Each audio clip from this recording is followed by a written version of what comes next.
بسم اللہ الرحمن الرحیم۔ السلام علیکم۔ غزہ اور اسرائیل کی جو کشیدگی ہے وہ تو بڑھتی سے بڑھتی چلی جا رہی ہے۔ اچھا، اب یہاں پر ایک بڑی اہم بات ہے، وہ یہ ہے کہ اسرائیل نے کبھی بھی فلسطین کا نام نہیں لیا، وہ ہمیشہ نام لیتا ہے حماس کا، کیونکہ وہ فلسطین پہ تو قبضہ کرنا چاہ رہا ہے، لیکن وہ صرف اور صرف حماس کا نام لے کے کہ حماس جو ہے وہ ایک دہشت گرد تنظیم ہے اور میں دہشت گردی کے خلاف آگے آ رہا ہوں۔ اچھا جی، چلیں ہم ان کی ایک وقت کو یہاں پر بھی یہ بات اگر ہم رکھ لیتے ہیں کہ حماس جو ہے وہ دہشت گرد گروپ ہے۔ پہلی بات، آپ ہوتے کون ہیں جو دہشت گردی کا سرٹیفکیٹ بانٹنے والے ہیں؟ امریکہ نے اب تک جہاں جہاں جا کر جس جگہ جا کر حملے کرے، ملک کے ملک تباہ کر کے رکھ دیے اس نے، کیا وہ دہشت گردی میں شامل نہیں ہوتا؟ عراق کو پورا ادھیڑ کے رکھ دیا، مڈل ایسٹ کا ستیہ ناش کر کے رکھ دیا، کیا یہ دہشت گردی میں شامل نہیں ہے؟ افریقہ کا حال دیکھ لیں، افریقہ کے اندر لوگوں کے پاس کھانے کے لیے موجود نہیں ہیں چیزیں، ان کے لوگوں کے پاس اتنی کرپشن، اتنی بے تحاشا دہشت گردی وہاں پھیلا دی، وہ کس نے پھیلائی؟ وہ امریکہ نے پھیلائی۔ وہ دہشت گرد امریکہ نہیں ہے، دہشت گرد کون ہے؟ حماس ہے، جو اپنی زمینوں کے لیے لڑ رہے ہیں، جو اپنے حق کے لیے لڑے، وہ دہشت گرد ہو جاتے ہیں ان کی نظر میں۔ اور اس سے ہٹ کر دہشت گرد کون ہے؟ صرف اور صرف مسلمان دہشت گرد ہیں، اور کوئی دہشت گرد نہیں ہے۔ یہ جو کرتے ہیں وہ ہیومن رائٹس ہے، باقی جو کرتے ہیں وہ سب کی سب دہشت گردی ہے۔ اب دیکھا جائے، جنگ جو تھی وہ صرف اور صرف غزہ کی پٹی پر تھی، ویسٹ بینک کی طرف، مسجد اقصی کی طرف، اس طرف کچھ نہیں تھا۔ ہر ملک اپنی اپنی حدود میں بیٹھا ہوا تھا، کوئی ان کے خلاف کسی بھی قسم کی کوئی بات نہیں کر رہا تھا۔ تمام مسلم ممالک ابھی تک صرف اور صرف یہ دیکھ رہے تھے کہ معاملہ ہو کیا رہا ہے اور معاملہ چل کیا رہا ہے۔ اب اگر ان کی ایک سو کالڈ ان کی جانب سے کہ حماس ایک دہشت گرد گروپ ہے اور ہم حماس کے خلاف کارروائی کر رہے ہیں، انہوں نے لبنان میں بھی حملہ کرنا شروع کر دیا۔ اب لبنان میں حملہ کیوں کر رہے ہیں یہ؟ لبنان نے تو کوئی دہشت گردی نہیں کری۔ اب دیکھا جائے تو گریٹر اسرائیل کے نقشے کے اندر لبنان اسرائیل کا حصہ ہے۔ اس جنگ کی آڑ میں یہ اپنی زمین کو پھیلا رہے ہیں، یہ گریٹر اسرائیل بننے کی طرف ایک قدم آگے جا رہے ہیں۔ یہ ہم نے آپ کو پچھلی ویڈیو میں بھی بتایا تھا، اور اس ویڈیو میں بھی ہم آپ کو بتا رہے ہیں کہ گریٹر اسرائیل کے نقشے کے مطابق لبنان بھی ان کا حصہ ہے۔ اسی لیے یہ اب لبنان کی طرف جنگ کو چھیڑ رہے ہیں کہ اگر غزہ کی طرف لوگوں کا ذہن ہوگا تو ادھر سے یہ لبنان کو بھی کیپچر کر لیں گے، اور یہ یہیں بس نہیں ہوگی، لبنان کے بعد دیگر جو دوسرے ریاستیں ہیں ان کو بھی انہوں نے قبضہ کرنا ہے، اور ان کو بھی انہوں نے شامل کہاں کرنا ہے؟ گریٹر اسرائیل کے اندر۔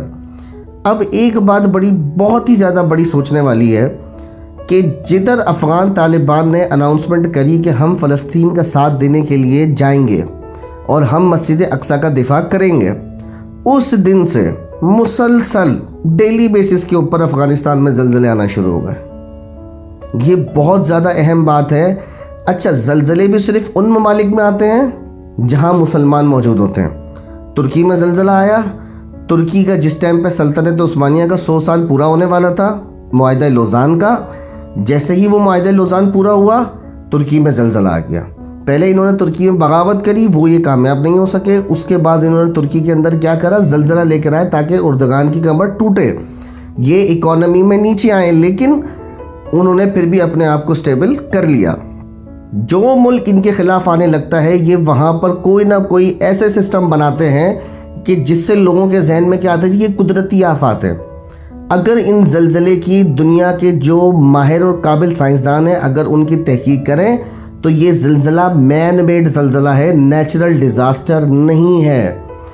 ابھی افغانستان نے جیسی اناؤنسمنٹ کری، افغانستان کے اندر ایک کے بعد ایک زلزلے آنا شروع ہو گئے، ایک کے بعد ایک زلزلے آنا شروع ہو گئے، تاکہ یہ یہاں پر اپنی چیزوں پہ ادھر ہی فوکس کر کے رکھے، ان کا ذہن اس طرف جائے نہیں، ان کو اتنا زیادہ یہاں پھنسا دو کہ یہ باہر نکل لینا، کیونکہ اب یہ ڈائریکٹلی افغانستان میں دوبارہ حملہ تو کر نہیں سکتے، کیونکہ افغانستان سے یہ بڑی مشکل سے اپنی جان بچا کر بھاگے، اور یہ جس طریقے سے بھاگے یہ منظر تو آپ کے سامنے ہے کہ جس طریقے سے یہ جہازوں کے نیچے جو ان کے مخبر تھے، جن کو انہوں نے اپنے ساتھ پیسہ دے کے لگایا ہوا تھا، یہ ان سب کو وہیں چھوڑ کر بھاگے، اپنا اسلحہ چھوڑ کے بھاگے، اپنے جہاز چھوڑ کے بھاگے، اپنا گولہ بارود چھوڑ کے بھاگے، اپنے ہیلی کاپٹر چھوڑ کے بھاگے، سب کچھ یہ چھوڑ کے بس بھاگے ہیں یہاں سے۔ اب ان میں اتنی ضرورت نہیں ہے کہ یہاں آ کے دوبارہ حملہ کر سکیں۔ اب یہ افغانستان کو ٹیکل کرنے کے لیے کیا کر رہے ہیں؟ افغانستان کو ٹیکل کرنے کے لیے یہ وہاں پر مین میڈ ڈیزاسٹر پیدا کر رہے ہیں کہ افغانستان وہاں تک نہ پہنچ سکے، اور دیکھیے گا آپ، اگر ترکی بھی ان کا ساتھ دینے کی بات کرے گا، ترکی میں پھر دوبارہ زلزلہ آئے گا، اور خود تو امریکہ، لندن، یورپ، تمام کے تمام غیر مسلم ممالک جتنے بھی ہیں، جتنے بھی پاورفل کنٹریز ہیں، وہ سب کے سب اسرائیل کی حمایت میں تو آگے کھڑے ہو گئے ہیں، لیکن کسی بھی مسلم کنٹری کو کھڑے ہونے کی اجازت نہیں ہے۔ اسی لیے تو اینٹنی بلنکن ہر جگہ جا کے مذاکرات کر رہے ہیں، معاملات طے کر رہے ہیں، وارننگز دے رہے ہیں کہ آپ نے اس جنگ میں اسرائیل کا ساتھ دینا ہے، فلسطین کا ساتھ نہیں دینا۔ اور جس نے بھی، یہ بات یاد رکھیے گا، جس اسلامک ملک نے اگر فلسطین کا ساتھ دیا تو آپ دیکھیے گا اس میں یا تو بارشیں شروع ہو جائیں گی، یا اس میں زلزلے شروع ہو جائیں گے، اور اس کے اوپر پابندیاں لگنا شروع ہو جائیں گی۔ اچھا، پابندیوں کا جو آپشن ہے تیسرے نمبر پر کیوں ہے؟ کیونکہ یہ پہلے ان چیزوں کے اندر ان کو اتنا الجھا دیں گے کہ وہ ان چیزیں سے باہر نہ آ سکیں، اور اگر وہ جیسے تیسے کر کے ان سب چیزوں سے اگر وہ باہر آ بھی جاتے ہیں، تب بھی وہ اس کے بعد اگلا سٹیپ فیس کریں گے کس چیز کا؟ پابندیوں کا۔ پھر اس کے بعد ان پہ بے تحاشا پابندیاں لگیں گی، معاشی پابندیاں لگیں گی، اس کے بعد اقتصادی پابندیاں لگیں گی، ان کی امپورٹ ایکسپورٹ پہ پابندیاں لگیں گی، ہر طرح کی پابندی سے ان کو ذلیل اور خوار کریں گے، ان کی اکنامی کو تباہ کریں گے یہ۔ اور بہت سارے جو ہمارے مسلم لیڈر جتنے بھی ہیں، اکثر اور بیشتر کی جو پراپرٹیاں ہیں، اکثر اور بیشتر کے جو محلات ہیں، وہ کہاں ہیں؟ وہ یورپ میں ہیں۔ ان کی یاٹ کہاں کھڑی ہوئی ہیں؟ وہ یورپ کے اندر کھڑی ہوئی ہیں۔ وہ چھٹیاں منانے کہاں جاتے ہیں؟ وہ یورپ میں اپنے محل میں جاتے ہیں۔ اب جن لوگوں نے وہاں پر اتنا اپنا سب کچھ رکھا ہوا ہے، سوئس بینکوں کے اندر جنہوں نے اپنا اتنی مال و دولت رکھی ہوئی ہے، اب اگر کوئی بندہ ان کا ساتھ دے گا تو ظاہر سی بات ہے کہ ان کی یہ پراپرٹیاں ضبط کریں گے، کسی نہ کسی کیس میں پھنسا کے ان کی پراپرٹیوں کو بینڈ لگا دیا جائے گا۔ اس لیے ہر بندہ اس وقت فلسطین کا ساتھ دینے کے لیے پہلے وہ 100 دفعہ سوچ رہا ہے کہ کیا میں یہ نقصان برداشت کر سکتا ہوں، اور پھر اس کے بعد آگے دیکھا جائے گا کہ کون سا ملک فرنٹ پہ آ کے اس کو لیڈ کرے گا۔ ورنہ ہر بندہ اس ٹائم قدم صرف پیچھے رکھے گا تاکہ وہ اپنے ملک کو نقصان سے بچا سکے۔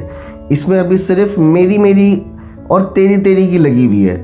اس میں یہ نہیں دیکھ رہے کہ حق اور باطل کی جنگ شروع ہو چکی ہے۔ اس میں سب کے سب جو دیکھ رہے ہیں وہ صرف اور صرف اپنے مفادات کو دیکھ رہے ہیں۔ چینی ٹی وی کو سبسکرائب کرنا مت بھولیں، ویڈیو کو لائک کریں، شیئر کریں، اور کمنٹ سیکشن میں اپنی قیمتی رائے سے ضرور آگاہ کریں۔